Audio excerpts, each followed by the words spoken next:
Big shout out to the boys there, but they're quite funny to watch.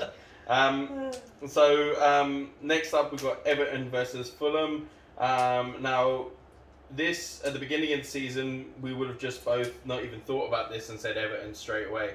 Fulham have been in some interesting form recently and got some great new players coming through as well. But they dropped off in the last few games, didn't they? They have. What's their last five form like? Like last 4 or 5 games, they haven't had a single win. Is that looks like it. 6 actually, I think. But they've had a few draws by the look of things. So scroll further. I think the last time they won was like in December, if I remember right. Yeah.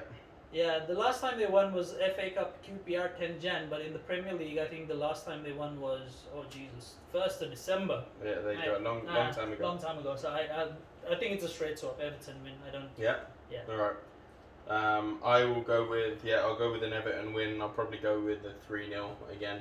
Yeah. I think Calvert-Lewin's amazing, and I think we'll just leave it at that. Richarlison, Calvert-Lewin. All right. Playing well. So loved beating them at loved the 3-3 draw. I must say, like it hurt, man. It just was so horrible to watch. I enjoyed watching it. Of course. All right. So Hammers versus Sheffield United. So West Ham, Sheffield United. West Ham again, another one who've got a lot of good players in that squad at the moment. Sheffield United probably for me the most disappointing side of the year after last year and seeing how after they all the were. props Chris Wilder got this time was terrible. Yeah. I mean I didn't know, but obviously they're going down. I don't think they can save themselves from here. I do think it's going to be a Hammers win, to be honest. The Hammers are playing really well, consistently, better than what they expected to be playing, I guess, at the beginning of the season. Souček's been amazing. Oh yeah, Mikhail Antonio, I'm not sure if is he suspended though or not? Souček. I think he's not. Souček's not. They rescinded it after that horrible Mike Dean yellow decision. card. Yeah. You know, I don't like the hate and everything against Mike Dean, but man, that guy is a bit. I don't like Mike Dean. He's a police officer in a referee's uniform. Yeah, and not even a good police officer. Yeah, not even a good police so, officer. So an American police officer from a dodgy town. Enough. Yeah. So apologies to any police officers who. Oh, there you go. So Oscar's just pointing out 22 goals conceded. The goal difference, 37 goals conceded. So and only 15 scored. So they've got problems at both ends of the pitch for them. So I don't think they're going to survive, and I think Hammers are going to win that 1-0. Only Burnley have scored less than Sheffield. I think Hammers are going to win 4-0. You think it's going to be a big scoreline? I think it will be a big scoreline only because Antonio seems to be in good form at the moment. I don't think he's playing though. He wasn't fit for the last game. He wasn't fit for the last game, but I think I think he had a flu or something. So hopefully it wasn't something like COVID. If he plays, I think it's going to be a bigger scoreline. But if he doesn't, I am going to go with 1-0. But if Antonio's playing, then I'd go with 3-0. Yeah. Okay. Yeah. All right. I'd probably agree with that too. Yeah. All right. So Chelsea against Newcastle. I think we don't need to talk about this too much. I mean, Tuchel's doing well and all of that, and I think in the event of time as well, because it's the first show, we want to keep it to an hour or so. I think Tuchel's doing well. He's got a bit of defensive stability there. I don't see the new manager bounce as much as I would have thought. Like everyone just going on a bad run with the players they've got, but I think it's going to be a Chelsea win, easy Chelsea win 2-0 or something. Yeah. I'll agree there. I think Chelsea are going to win it by 2 goals. I don't think it's going to be a very exciting match either. All right, so that's all the games this week.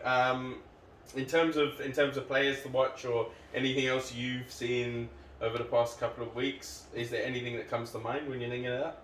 I think Liverpool's form will be interesting, and we spoke about that. And I think in terms of players to watch, I'm interested because we didn't sort of give that time to Chelsea. I'm interested in seeing what kind of squad he plays again this week, and see what they do in terms of what kind of football he's trying to play. I know Conte has not been playing as much on Tuchel, but I think he's going to try and integrate him to that squad, and it'll look good.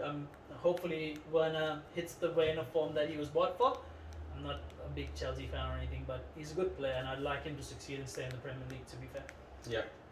What we can do is talk about the Club World Cup. The Club World Cup, Yeah, or yeah. maybe just other leagues in general, really quickly. I think the Club World Cup's interesting. Like I think I think the semi-final was actually a really good game at the El Ali against Bayern Munich, and it was interesting to see what Mascherano came out and said this morning, and I agree with it. What did he say? He came out and he basically said that he hasn't watched much of Egyptian football, but after watching them play, he can see that there's many more Salahs out there who could be potential really big players, and he said it's really good to see that the league's jumped leagues ahead of where it used to be, and it has. The players there are much better now. Again, there's a lot of money over there now, and that could have a huge effect in terms of those leagues. So I think they did really well. But the Bayern Munich, I tipped them to beat Palmeiras in the third place playoff. Bayern Munich are going to destroy Tigres in the final, I think. I think they'll probably play a decent squad. And interestingly, they win their 6th title of the year. The 6th trophy of the year. 6th trophy of the year. 6th trophy of the year. Wow, that's huge. Yeah, oh wow. Flick's Okay. just so he's going to match Guardiola with his sextuple. That's amazing. There you go. Yeah. Who do you reckon's Bayern's best player? I mean, who do you take out in the team? Lewandowski is their best player. I agree. And but I think Joshua Kimmich is. I think Joshua Kimmich is a close just second. phenomenal, and Manuel Neuer is phenomenal too. Yeah. And Neuer's been around for so long, and he had one bad or one not so great season. One bad season, yeah. With then, injuries as well. He was injured for a lot of that sort of half season. But they've got so many good players. You talk about players like Muller, for instance. He's been around forever. He feels like Muller has been around forever, and he doesn't get older. He doesn't look older. He doesn't get older. He changes his position. I've seen him playing as more of a defensive midfielder at one stage, and he was fine. Like he's so comfortable wherever he goes. Credit to the coach, right? Before Muller was almost on his way out with what's his name? I forget the name of the previous coach, the Dortmund manager who came to Bayern. Yeah. But now he seems to be killing it in that cam position. And doing exactly what and they're just such a well-oiled unit. It goes on to show what your team can do if you've got good football people around, right? Yeah. Compare them to Man United. Look at their signings. They don't spend massive amounts of money. They do the right signing, the right position. They work early in the transfer window. So they've got the squad together, which is half the battle. And all they had to do is fix the jigsaw while getting the right manager in. And the previous one didn't work. They replaced the manager. The squad was already there. So it's amazing. Bayern's great. Another thing that we could talk about is the Inter-Juve match that they had yesterday. A lot of heated scenes there with Conte flipping the finger, giving the Juve, was it the vice chairman or something, the finger? I think it was wasn't it the president or something? President. You might be right. Amazing though. Like I like Conte. I think he's got that fiery, aggressive attitude. Although, he did well with Chelsea. You have to give him props for that. He came to the Premier League, got one season, won it, and then he told Roman Abramovich to get stuffed and left when he didn't get the kind of players he wanted.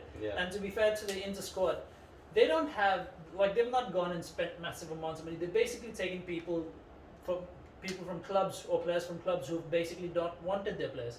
Ashley Young, the Ericssons, and the Lukaku was probably the one big signing, but he's got all these older players sort of playing well and doing amazing there.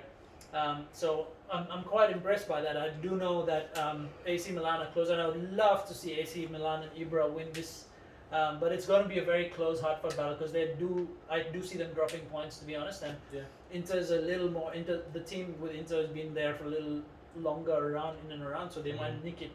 I'd love to see AC win though, to be fair. Yeah, and I could see AC winning it, to be honest. I think I think that squad is just it's amazing too, and to be honest, it's that Zlatan effect as much as people want to deny it. Mentality. It's true. He's an amazing.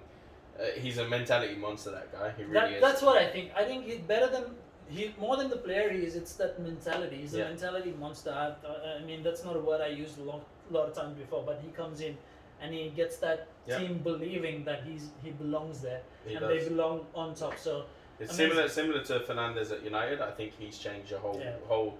I think he's done more than the manager there. To be honest, I think that's a whole nother podcast, mate. That's a whole nother video. It definitely is. No, it definitely is. So different one.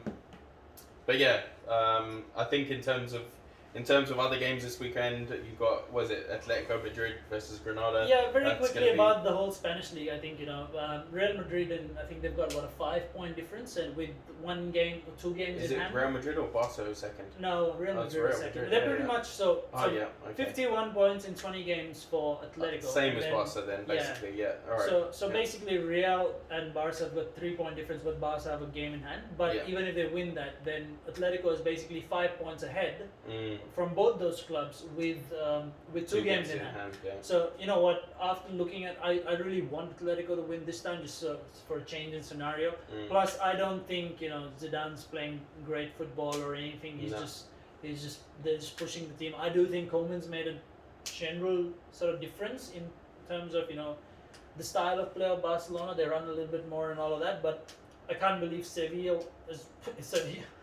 Sevilla knocked them out of the cup. And it was Rakitic who scored, and you look at Suarez who's doing so well. So I don't know if the players they sold were necessarily there to be sold. They could have sort of, we've got Cavani playing All of their striker in players Man they United. sold have done amazingly well this year. So that's it's a big.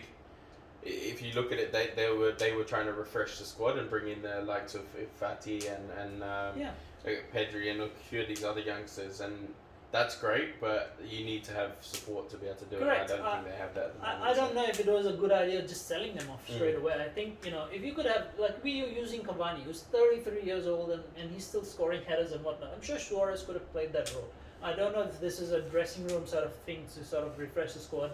And if that was the case, then you've got Messi there. So you should have basically been open and have, if you want to show that you've got big bollocks, then you should have done that and gotten rid of him if you wanted to get Suarez. So I don't agree to it. And plus and Suarez is just destroying it at the moment. I think he's kind of proving them wrong. Yeah. I think it's probably a bit of anger inside of him that's doing that as well. Just So motivation. to close off, I think we're as we mentioned at the start, we're in Australia. I want to close off on the Australian League briefly, very quickly. A-League. Yeah, the A-League over here. It's the women's league. The A-League is very much. It's not talked about very much, but it's gotten so much better than it was 15 years ago when I came to Australia from the UK. It's the first one. It's much better. I mean, I'm a Melbourne City fan. Unfortunately, we're not doing too well. 3 losses in a row, but we're playing this Tuesday, and I'm hoping we can get a win.